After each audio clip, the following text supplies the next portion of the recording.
Se você está se sentindo triste porque foi mal no Enem ou em alguma outra prova, assiste esse vídeo com atenção até o final, porque eu tenho algumas dicas práticas para te falar sobre como lidar melhor com essa situação.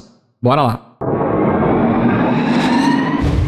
Olá, meu nome é Fernando, seja muito bem-vindo ao Cafemática. E aqui a gente fala sobre diversas coisas, inclusive as coisas que permeiam a educação. Uma dessas coisas é a questão da avaliação, é a questão da nota, e não tem como a gente não se sentir triste com a nossa nota quando a gente vai mal em alguma coisa. E tá tudo bem, essa é a primeira coisa que eu quero te dizer em relação a isso. Está tudo bem ficar triste. Complicado seria se você achasse isso normal, se você pensasse... Nossa, mas é isso mesmo, é assim que é a minha vida, eu vou seguir sendo desse jeito. Isso é um tipo de pensamento complicado. Se você tem esse tipo de pensamento quando você vai mal em alguma prova, isso daí você precisa combater urgente, porque não é normal você ir mal sempre. É normal você ir mal para aquilo que às vezes você não estava preparado. E assim, quando eu digo não estava preparado, não estava preparado no momento da prova. Não estou nem discutindo o background ainda, o que veio antes dessa prova acontecer. Estou falando no momento da prova, você não estava bem às vezes, ou por não lembrar, ou por ter esquecido, ou por não ter estudado, mas enfim, você não respondeu aquilo que foi solicitado. É isso que indica a prova, tá? A prova não prova que você não tem competência, não prova que você é ruim naquilo, não prova nada disso. Ela prova ali pontualmente se você conseguiu responder às expectativas, tá? E naquele momento você não conseguiu, por isso que você está me ouvindo aqui. Então, esse primeiro passo ele é muito importante, você reconhecer que a avaliação ela é uma ferramenta que você vai utilizar para entender o quanto você sabe daquele assunto ou não. E assim, por que é importante essa ferramenta? Um dos motivos é porque a gente não está acostumado a ficar se testando em relação ao que a gente estuda. Você já percebeu isso? Se você deixar por conta própria, você acha às vezes que é bom em alguma coisa, mas não tem certeza. Quando que você vai ter certeza? Quando você for testado em relação a isso. Às vezes pode ser que você acredite que cozinha bem, por exemplo, né? Porque você sabe fazer um prato ou outro ali. E aí, na hora que você é testado, na hora que vai alguém na sua casa e você tem que fazer ali um almoço para essa galera, você descobre, você está sendo testado naquele momento, né? Descobre que você não é tão bom quanto você achava. E quando tem mais pessoas, você não sabe fazer. Você sabe fazer comida para você. Mas quando é mais gente, você não consegue do mesmo jeito, entendeu? Isso torna você uma pessoa incompetente na cozinha? Não necessariamente. Isso mostra que você nunca vai conseguir cozinhar? Não também. Isso mostra que naquele momento que a visita chegou ali, você não estava pronto. Aí teve que fazer outra coisa, né? Pedir outra coisa pra galera. Vamos tirar o assunto da comida e voltar aqui pra educação. Só estava fazendo um paralelo para ficar mais fácil de entender. Você entendeu? A prova é momentânea. O que você vai fazer com isso não é momentâneo. Ainda usando esse paralelo aí da ideia de pessoas irem na sua casa e você preparar alguma coisa para elas. É normal que a gente faça no dia a dia uma autoanálise. Por que eu não estava preparado para essa situação? Porque eu nunca fiz anteriormente, né? Nunca passei por isso. Nunca precisei passar por essa situação. Então, eu não estava pronto por conta disso. Se eu tivesse treinado com antecedência, talvez eu teria me saído melhor? Talvez. Como que eu vou saber disso? Fazendo, treinando, se preparando para a próxima vez. É isso que você vai fazer na sua prova também. Essa autoanálise é o nosso segundo passo. Você precisa pegar esse momento de tristeza. Tudo bem você sentir essa tristeza, você ficar mal com isso é normal. Agora, você não pode só ficar mal, você tem que analisar toda aquela situação para que esse mal que você está sentindo não se repita novamente aí no ano que vem, no bimestre que vem, no semestre que vem. Enfim, você tem que analisar aonde houveram erros seus e aonde você pode acertá-los, ok? E aí algumas dicas bônus aqui, né? A partir da minha experiência como professor particular, eu percebo isso conversando com os estudantes. Quais são alguns dos erros muito comuns que acontecem? Um deles é você se preparar muito próximo da avaliação. E essa ideia de muito e pouco é complicado para você analisar, né? Como é que você analisa o que é estudar muito, o que é estudar pouco, né? Tem gente, por exemplo, que fala para mim, serve só um pouquinho de café. Aí eu sirvo o meu pouquinho de café. A pessoa fala, meu Deus, pra que tudo isso? Eu falei só um pouco. E isso acontece porque o meu pouco e o pouco da pessoa são diferentes. Você tem que encontrar aí o seu equilíbrio, o que é bom pra você, a quantidade de estudo necessária para que você consiga alcançar aquilo que foi estabelecido, que é você responder as questões. Como você faz isso? Prática. Não tem como fugir do que muita gente acha que é algo chato, né? Que é a prática. Se você quer se dar bem no Enem, por exemplo, que é o tema principal desse vídeo, mas pode aplicar para qualquer outro tipo de avaliação, você quer se dar bem no Enem, você tem que estudar com bastante antecedência aquele assunto que você não vai bem. e provavelmente, né, é alguma coisa das exatas, porque uma galera vai mal de exatas aí. Mas tem pessoas, por exemplo, que vão mal em redação. Elas precisam ficar treinando ali, fazer textos. Vai ler aí as reportagens a respeito das pessoas que foram com 1000 na redação. Qual foi a estratégia dessa galera? Uma mocinha lá escreveu durante um ano 60 textos para treinar, né, para estar bem naquilo no momento de ser avaliada. Se você pratica o tempo todo, o dia da avaliação acaba sendo só mais um dia para você. Guardadas as proporções, né? Porque nem é um dia que, na verdade, é bastante cansativo, porque são muitas questões de muitos assuntos diferentes. Eu sei disso, a gente sabe o quanto é difícil. Fique tranquilo, a prova é para isso mesmo, tá? Não pode ser um nível fácil que todo mundo vai poder responder tudo. É uma forma, inclusive, de você filtrar ali as pessoas para entrarem nos seus cursos dos sonhos. Então, se você quer alcançar o seu, precisa fazer essa preparação com antecedência. E aí entra um grande problema, que é o seguinte: às vezes a pessoa não sabe o que ela não sabe.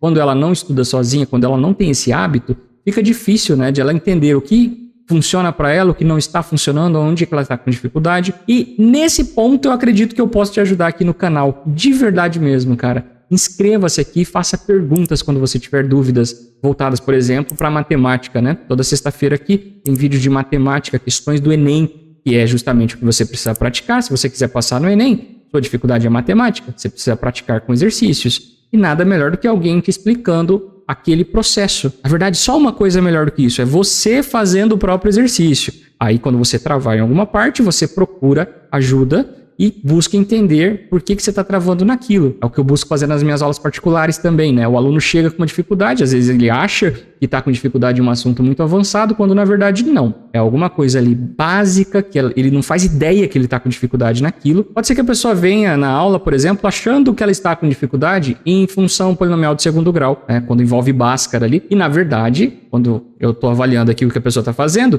ela consegue fazer a substituição certinha, ela lembra da fórmula e está se complicando ali quando acontecem o que a galera conhece como jogos de sinal, né? Multiplicação de número positivo vezes negativo, ela erra ou ela chuta, né? Ou então não percebe que somando dois números negativos aquilo continua negativo.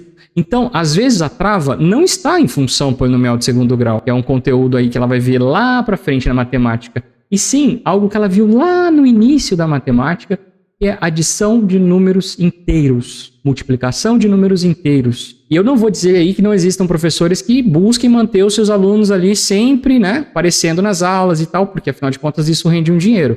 Mas tem os professores que são parecidos com como eu trabalho, por exemplo. Quando alguém vem ter aula particular comigo, por exemplo, a minha intenção é destravar esse aluno para que ele consiga andar com as próprias pernas. Não precisa continuar vindo na aula particular ali. Ou seja, a partir do momento que ele destravou, ele vai ter menos dificuldade naquele conteúdo, vai conseguir acompanhar o restante e vai conseguir continuar estudando sozinho. Então, se você precisar de ajuda, precisar de apoio em relação a estudar um conteúdo específico, vai atrás de aula particular. Isso não é coisa de rico. Existe um pensamento do brasileiro que é assim: nossa, mas aí isso daí é tipo uma escola particular, isso é muito dinheiro, né? Meu Deus, R$40 uma hora de aula, que coisa cara. Não é, tá? Você está falando do futuro de uma pessoa, às vezes, né? Que se você destravar uma coisinha ou outra ali, às vezes fez umas 3, 4, 5 aulas, ela vai conseguir andar tranquila o resto do caminho. Ao invés de ficar acumulando mais e mais dúvidas cada vez mais, e aí sim, mais pra frente fica difícil, né, de você sanar muitas dúvidas, quando elas são muitas. Mas, em algum momento, se a pessoa pretende fazer um concurso, né, entrar para um emprego legal, ela vai precisar desbloquear aí esses lugares que estão travados. Então é importante você vencer esse preconceito e você fazer aulas e também, né, estudar sozinho, fazer lista de exercício. É assim que a gente acaba destravando em matemática. Eu espero que esse segundo ponto tenha valido a sua inscrição aqui no canal, para que você consiga assistir às aulas e eu possa te ajudar com matemática. Então se inscreve aqui para não perder as próximas. E se você se sentiu ajudado por essa segunda dica, vai ter a terceira ainda, hein? Fica aí no vídeo. Se você se sentiu ajudado por essa segunda dica, manda esse vídeo para alguém que está triste por causa das notas. Porque eu tô tentando aqui fazer um vídeo mais completo possível sobre como lidar com isso de fato. Ao invés de pegar e falar alguma coisa inútil, como por exemplo, não fica triste não. Tem gente que lida assim, né? É só não ficar, né? Como se fosse fácil esse tipo de coisa. Eu não, tô dando passo a passo aqui pra você. Então, faz essa autoanálise, descubra onde você tem dificuldades. Se necessário, peça ajuda para professores, para que eles te encaminhem. Às vezes o professor não vai poder tirar todas as suas dúvidas, mas ele vai poder te encaminhar. Falar, ó, estuda esse assunto, esse. Tu encontra as videoaulas aí sobre esses assuntos e aí é contigo. Tem que caminhar, tem que fazer disso um hábito. E aí vamos para o terceiro ponto, que é cruel demais, na minha opinião. E para esse terceiro ponto, eu vou contextualizar para você antes, porque eu vou falar dele. Tem a ver com os pais, tá? Tem a ver com os pais. Eu assisti um vídeo que viralizou aí de uma mocinha, colocou o celular se gravando, provavelmente para ver a reação dela, da mãe, não sei. E ela foi ver a nota do Enem. E a mãe falou horrores logo no início do vídeo, gritando com a filha, sabe? Cadê o número desse professor? Cadê o número desse professor do cursinho? Porque eu vou pedir meu dinheiro de volta. Porque eu paguei para você estudar. Olha o que você fez. Você afundou. E aí bate palminha até pra menina, né? Parabéns! Você afundou no Enem. Sabe? Zombando de uma menina que já tá lá destruída, triste com a própria nota. Ela não tá contente, tá? Dá pra ver que ela já não tá bem. Ela não precisa apanhar já mais ainda com as palavras, né? É um momento ali de ela ser acolhida e buscar entender o que aconteceu aí de errado nesse processo. E aí você volta nos passos anteriores que eu falei, né? Junto com a família, que é algo muitíssimo importante, né? Buscar identificar ali quais são os problemas. Às vezes é uma trava ou outra, às vezes a dificuldade nem é tão grande assim. Eu sei que a mãe provavelmente buscou auxiliar colocando essa menina para estudar em um cursinho. E subentende-se que o professor do cursinho vai fazer um milagre e vai fazer com que ela destrave de vez, né? Subentende-se isso, pelo visto. Porque ela quer pedir o dinheiro de volta, como se houvesse uma segurança de que ter aula garante que a pessoa aprende. Você que é pai, mãe responsável, você precisa entender um negócio. O professor não faz milagre. O filho que você tem dificuldade de explicar aquele conteúdo, né? Você tem um desses. O professor tem 40 por turma desses. Então, como que o professor vai fazer mágica? Não vai fazer mágica. E muitas vezes o aluno não pergunta também durante as aulas. Ele não mostra qual é a dificuldade que ele tem. Poxa, mas aí o professor não poderia ir lá e ver que ela estava com dificuldade e conferir isso? Provavelmente existem ferramentas para isso, né? Mas eu não sei em relação ao cursinho dela se foi possível fazer isso a tempo, né? Eu não sei quantas aulas foram dadas, eu não sei como é que funciona, não tem como avaliar assim. Mas eu sou defensor dos professores, cara. Eu sou defensor de que os professores tentam, sim, fazer a diferença no mundo, tá? Tem muito professor aí que tá cansado, que tá triste, que fala frases como: se vocês estudarem, tudo bem, meu dinheiro tá caindo no final do mês. Eu acho essa frase muito triste. Desde que eu era estudante, continuo achando uma frase triste, né? Porque aí você tá dizendo pra pessoa que você não tá nem aí pra ela.